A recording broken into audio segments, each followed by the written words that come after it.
Hello friends, ఎలా ఉన్నారు? Welcome to cine talks. ఈ రోజు మూవీ రివ్యూ వచ్చేసి Odela 2, acted by Tamannaah and directed by Sampath Nandi.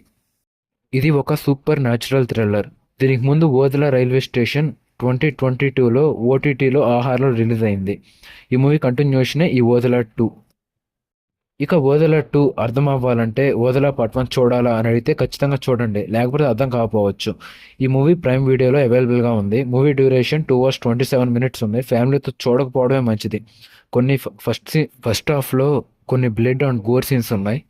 ఇక మూవీ రివ్యూలోకి వెళ్ళే ముందు please subscribe and support my channel.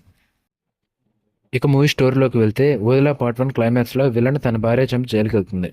అలా విలన్ చనిపోయిన తర్వాత ఆ ఊరి వాళ్ళు విలన్ ఆత్మకి శాంతి ఉండకూడదని అతనికి సమాధి పూజ చేసి శవాన్ని పూడ్చిపెడతారు. అలా పగతో ఉన్న ఆ ఆత్మ ఒక పెద్ద ఈవిల్లా మారిపోతుంది. అలా ఈవిల్గా మారి ఊరిలో కొత్తగా పెళ్ళైన ఆడవాళ్ళని దారుణంగా చంపుతుంటుంది. అలా ఆ ఆత్మ ఆ ఊరికే పెద్ద సమస్యగా మారుతుంది.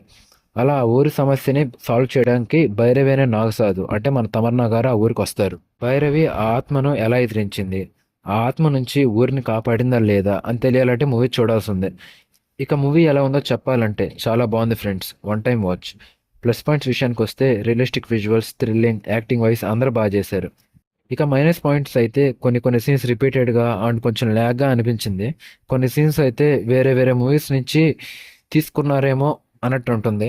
ఇక భైరవి రోల్లో తమన్నా గారి యాక్టింగ్ అయితే చాలా బాగా చేశారు ఫ్రెండ్స్. ఇక క్లైమాక్స్లో గ్రాఫిక్స్ అండ్ విజువల్స్ అయితే చాలా బాగున్నాయి. అరుంధవతి మూవీ నుంచి కొన్ని సీన్స్ బాగా ఇన్స్పైర్ అయినట్టున్నారు. విలన్ని క్లైమాక్స్లో ఇంకొంచెం పవర్ఫుల్గా చూపించుంటే బాగుండేది. ఇక విలన్ క్యారెక్టర్ అయితే ఆయన వాయిస్తోనే మూవీని మొత్తం లేపేశారు, ఎక్కడికో తీసుకెళ్లారు. ఇక మూవీ కంటిన్యూషన్ పార్ట్ 3 కూడా ఉందంట, చూడాలి ఎప్పుడు వస్తుందో. ఇక ఫైనల్గా ఓదెలా 2కి నా రేటింగ్ వచ్చేసి 3.5/5. That's all today friends. మీకు నా రివ్యూ నచ్చితే please subscribe my channel. Thank you.